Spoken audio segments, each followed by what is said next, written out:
Amigos televidentes, muy buenos días y como siempre nuestro agradecimiento por acompañarnos en otra propuesta de palpitar económico de puntos de vista, que en esta mañana dominical tenemos la grata compañía de buen amigo ingeniero Tomás Hernández Alberto, una persona que no necesita mayor presentación, un sólido experto en el sector agropecuario, ha sido administrador del Banco Agrícola, viceministro de Agricultura y con estudio en economía agrícola. Muy buenos días, ingeniero. Buenos días, muy complacido de estar contigo en esta nueva ocasión. Vamos a hacer una especie de diagnóstico de la agricultura, del sector agropecuario dominicano, porque yo creo que a partir de lo que sucedió con el COVID, como que merece un capítulo especial, incluso en la economía dominicana, no solo por el abasto que genera para el consumo interno, sino porque es como un renglón que es el soporte número uno para lo que es ahora la parte más dinámica de la economía, que es el turismo. Así es. Bueno, realmente ha sido este cuatrenio, vamos a decir, ha sido este cuatrenio un cuatrenio que de alguna manera u otra se alejó de los criterios de quienes estuvieron en el gobierno. En el gobierno de Leonel Fernández, el fuerte fue la construcción de grandes obras. En el de Danilo Medina se acercó un poquito más al campo, con la famosa visita sorpresa, pero no había un plan, un diseño definido. A Luis le tocó un momento muy difícil porque llegó en pandemia. Y el campo dominicano ha tenido que ser inyectado con recursos extraordinarios, como una manera de subsidiar sobre todo la producción. Es decir, porque, bueno, por las consecuencias de la guerra de Ucrania, de manera fundamental, subieron los precios de muchos de los insumos agropecuarios para la producción. Y también sufrimos una especie de choque en los precios del trigo, de la soya, una serie de productos que son básicamente importados en la República Dominicana. El haber podido conseguir que el sector agropecuario haya hecho posible que la mayor parte de la producción agropecuaria, la mayor parte de la alimentación se sostenga sobre la base de la producción en el país, yo creo que es un verdadero milagro en medio de lo que significó la pandemia y en medio de lo que significó la crisis económica generada por la guerra de Ucrania, ¿entiendes? Yo no sé si tú recuerdas lo duro que fue la oposición con Luis Abinader cuando Luis Abinader mandó aquel proyecto de ley poniendo la tasa cero para las importaciones durante 6 meses. Y cualquiera se precipitaba en un juicio como ese. Pero la verdad es que aquí terminó eso con una mayor producción y terminó con una producción más o menos que pudo evitar que las salsas llegaran a la población en los niveles que llegaron en otros países. Por ejemplo, aquí nunca tuvimos más de un dígito de inflación. La más alta casi de 10, pero no llegó a 10. En cambio, países como nosotros, sobre todo que son los centroamericanos, algunos de ellos se desbordaron. Algunos llegaron hasta tener un 20, un 21%. Entonces, ¿por qué digo todo esto? Bueno, significa entonces que la política agropecuaria en medio de la crisis, vamos a decirlo así, ha sido correcta, ha sido correcta. El campo dominicano, claro, eso ha costado mucho dinero. Ha costado mucho dinero porque no solamente se ha subsidiado la producción, sino que se ha subsidiado la comercialización. El papel de Inespre, por ejemplo, cuando llegan esos momentos de dificultad ha sido fundamental. Luego, en sentido general, un hombre que no viene del campo, como Luis Abinader, que es todo lo contrario, viene de ciudad a ciudad. Tuvo, sin embargo, un equipo encabezado por Limber en agricultura, que definitivamente yo le doy mi aprobación en términos de lo que ha podido hacer, porque ya te digo, otras economías se han caído, y se han caído sobre todo en eso, en la producción local. Sí, indudablemente ha habido como un esfuerzo para el tema de la seguridad alimentaria, que Abastecimiento, claro. es como la bandera en Así es. todas las economías. Así es. ¿Tú sabes lo que haber crecido, por ejemplo, de un 79% que tenía la cobertura de la alimentación? Cuando Luis llegó al poder tenían un 79, casi un 80% de cobertura. Y ya ahora en este momento está entre 85 y 90%. Lo que se produce en la República Dominicana suple casi el 90% de la demanda alimenticia de los dominicanos. Eso es extraordinario, haber conseguido eso. Y eso, incluso el último informe sobre el IPC, el de abril, habla de descenso incluso en algunos renglones como plátano, guineo, yuca y otros rubros del sector. sí, sobre todo a ello ha contribuido mucho el cambio climático. Ha contribuido mucho. Tú sabes que los productos agropecuarios son cíclicos, ¿entiendes? Entonces, si en una cosecha de plátano, una cosecha grande de plátano, viene un diluvio de lo que ha caído en la República Dominicana, no me queda dos alternativas. Comerse lo que se pueda comer y cortar lo que ya no puede producir. Todo eso tiene una consecuencia.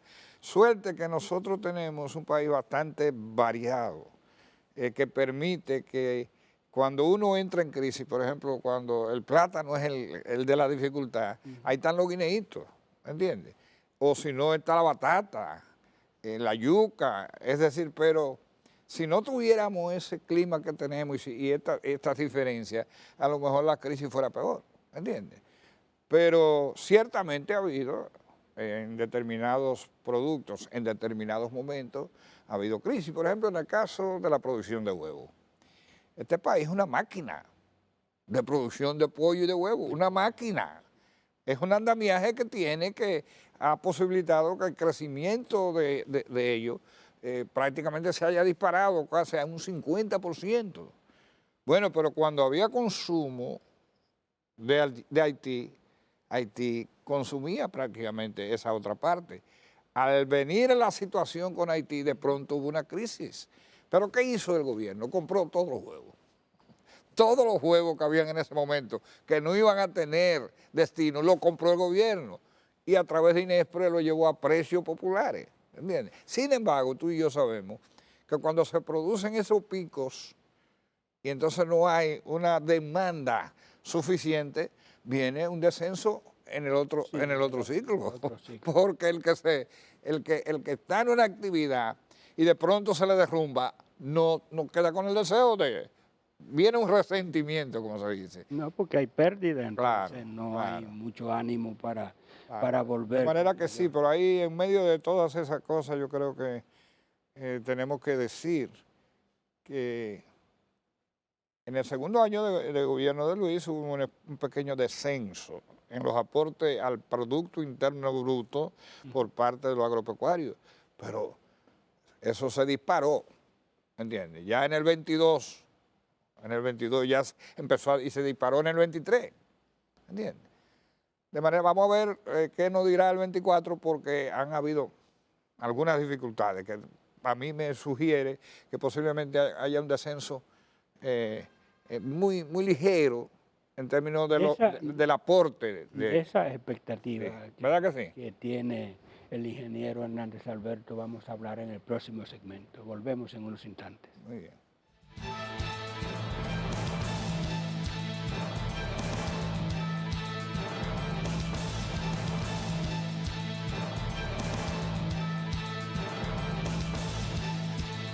Continuamos la conversación con el ingeniero Tomás Hernández Alberto. Ingeniero, yo quiero que además de contestar la perspectiva de suya para este 2024 que comenzó a esbozarla en este evento anterior, también hablemos un poco en qué está Tomás Hernández Alberto, porque además de experto y técnico agropecuario, todo el mundo sabe que usted es un político de vieja data. Un hombre que cuando yo empezaba en estas lides de periodismo, que ya cumplí 49 años de diarismo, ya yo conocía y escuchaba y leía declaraciones de Hernández Alberto, claro, en aquel poderoso Partido Revolucionario Dominicano, pero ¿en qué? Contésteme la primera parte y después entramos en la segunda. Cómo no, ciertamente he tenido una dilatada vida política. Yo diría que salvo 2 o 3 años de auto invernadero, es decir, que yo mismo decía, bueno, hay que tomarse un tiempecito, en más o menos 2 ocasiones. En estos últimos 50 años yo he tenido una vigencia por lo menos en 45, es decir, porque también me tomé mi tiempecito alguna vez. Y en la última situación ya que vive la República Dominicana, en el cuatrenio pasado yo estaba en el Partido Revolucionario Dominicano, pero monté distancia. Recuerdo que en un programa largo que hicimos contigo de 1 hora, planteamos la situación y tú me decías, pero ¿y cómo tú no estás en el PRD? Yo, sí, pero no estoy de acuerdo con Miguel, Miguel ya no norma mi conducta y por eso yo apuesto a que Luis debe ser, esa debió de ser el pacto.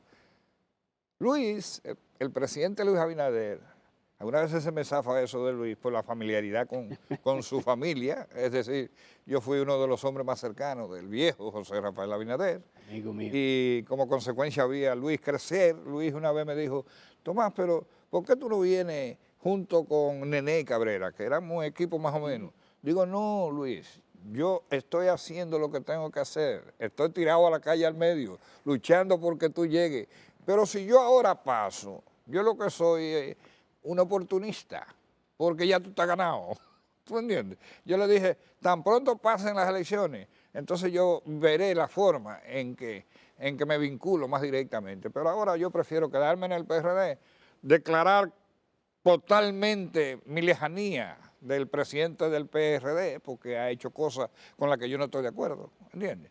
Y luchar porque tú llegues.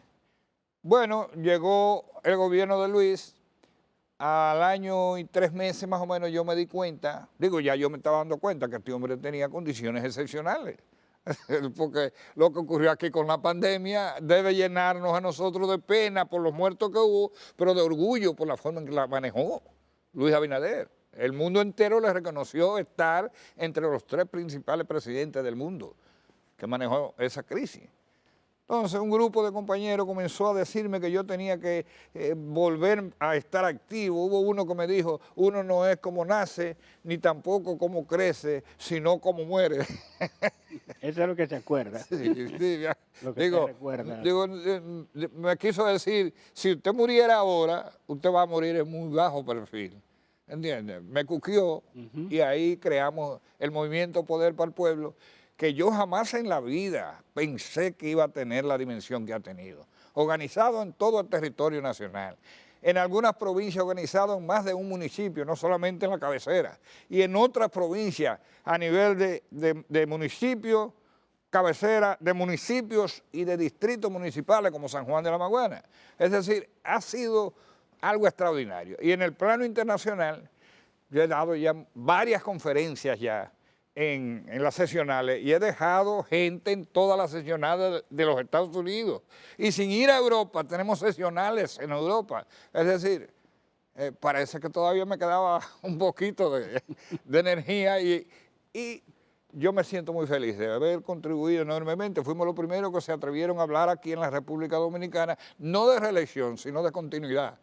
Porque en ese momento, 1 año y medio, hablar de reelección no parecía propio. pero la continuidad era otra manera de decir reelección. Un sofisma, pero es lo mismo. Sí, sí, sí. Sí. Pero, y después de esa acogida que usted señala, ¿se quedará en poder para el pueblo como es, como un movimiento, o daría en el futuro un salto?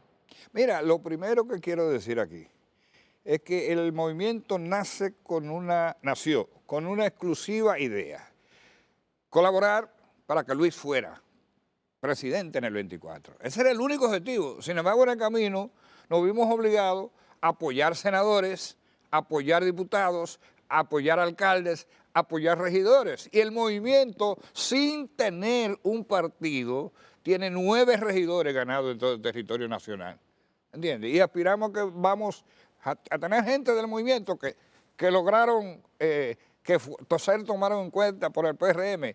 Por lo menos, yo te diría a ti que vamos a tener como 11 diputados de gente que nosotros hemos hecho nuestro o que ellos se han hecho parte del Poder para el Pueblo. Entonces, es evidente que estamos metidos hasta el tuétano junto con el PRM. Cualquier cosa que el movimiento Poder para el Pueblo haga en el futuro siempre será bajo la orientación del Partido Revolucionario Moderno, ¿entiendes? Pero uno no puede descartar nada en política. No. No puede descartarse nada, ¿entiendes? Y más en este país que es... Claro. Pero debo agradecerte infinitamente, porque de tanto hablar de política, algunas veces a uno se olvida de la formación que uno tiene. Y las veces que he venido aquí necesariamente he tenido que hablar de las cosas de mi propia formación, que me encantan, porque ¿cuál fue la profesión original? Ingeniero agrónomo, especialista en economía agrícola. Eso fue, además, mi experiencia en la administración pública es esa, ¿entiendes? Por lo tanto, me agrada. Y me agrada que tú eres de los pocos comunicadores que me da esa oportunidad también de meterme en ese plano. Bueno, por eso entonces concluyamos su visión para 2024. ¿Qué se espera que pase? O sea, en un escenario todavía donde el panorama externo no está tan definido, porque, por ejemplo, la guerra Rusia-Ucrania sigue, no ha cesado. Así y es. esos dos países son Así el es. granero básicamente del mundo en materia como trigo y otras. Sí, bueno, la ventaja es, yo dije en una ocasión, y alguien me malinterpretó y quiso chismear con eso, yo dije que el presidente candidato del 24 es 1000 veces mejor al aspirante del 20. Es decir, porque, bueno, pues tiene 4 años, casi 4 años de ejercicio, y es un ejercicio pródigo, un ejercicio extraordinario. Ha manejado bien el barco en medio de la tempestad, en crisis. Entonces, por más crisis que haya, digo yo, por más crisis que pudiera haber en los próximos 4 años, de esas crisis que no se pueden predecir, ¿entiendes? Tenemos la ventaja de que el que está manejando lo ha hecho bien en medio de crisis. Si mejora ligeramente la situación y las crisis son menos malas, yo te voy a decir una cosa. Luis está siendo muy bien valorado a tal punto de que yo digo, aquí me atrevo a decir, que en las elecciones Luis va a estar entre 65 y 70%. Acuérdate que el más grande de los dominicanos, Juan Bosch, ¿entiendes?, ganó con un 63%. Después todo el mundo ha estado por debajo de esa cifra. Luis va a superar esa cifra. ¿Qué le espera a la República Dominicana? Lo mismo que yo digo del candidato, lo digo ahora del presidente. Si en medio de la dificultad tiene una aprobación, cuando mejore un poquito la cosa, Luis será 1000 veces mejor presidente del 24 al 28 que lo que ha sido del 20 al 24. Y para el sector Y lo de 1000 no es literal, porque alguna gente dice 1000 veces. No, que eso quiere decir mucho más, ¿entiendes? Y para el sector agropecuario, ¿qué prevé que pueda seguir creciendo o que haya alguna dificultad? Se le está dando financiamiento, creo que más o menos suficiente y a tasa cómoda, ¿verdad? Mire, déjeme decirle una cosa. Yo creo que el sector agropecuario tiene que reinventarse.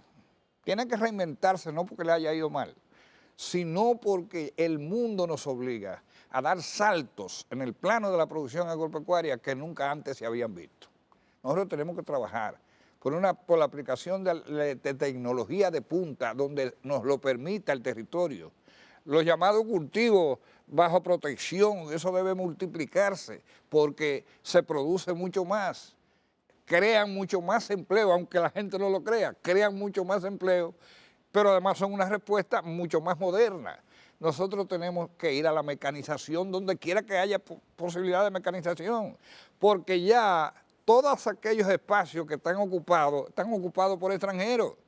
Y nosotros, los dominicanos, ya no quieren trabajar en esos planos. Entonces tenemos que sacarle provecho a esa situación, reducir los extranjeros en la República Dominicana mediante la mecanización agrícola, que produce también resultados. Es decir, esto van a ser 4 años de una gran demanda en la República Dominicana, en el terreno del campo. Yo sé que el presidente Luis Abinader, porque he hablado con él de ese tema, está muy consciente. Por ejemplo, en la situación del arroz, ¿entiendes? Ya en el 25 entra el REFCAFTA. Hay que producir más arroz en menos espacio y se puede hacer, ¿entiendes? Ingeniero, gracias por aceptar nuestra invitación y yo auguro para usted una mejor oportunidad para aplicar todos esos conocimientos que usted tiene. Así que me gustaría incluso verlo en ya eso es particularmente Héctor Linares. Eso, Bueno, Héctor, acuérdate que tú y yo hemos sido amigos durante tanto tiempo. Y con esa deferencia que siempre nos hemos tenido, sobre todo tú conmigo. A mí no me extraña tu expresión de deseo. Que Dios te oiga. Y a ustedes, amigos Dios te oiga. televidentes, como siempre, la cita para el próximo domingo en otros puntos de vista. Hasta entonces.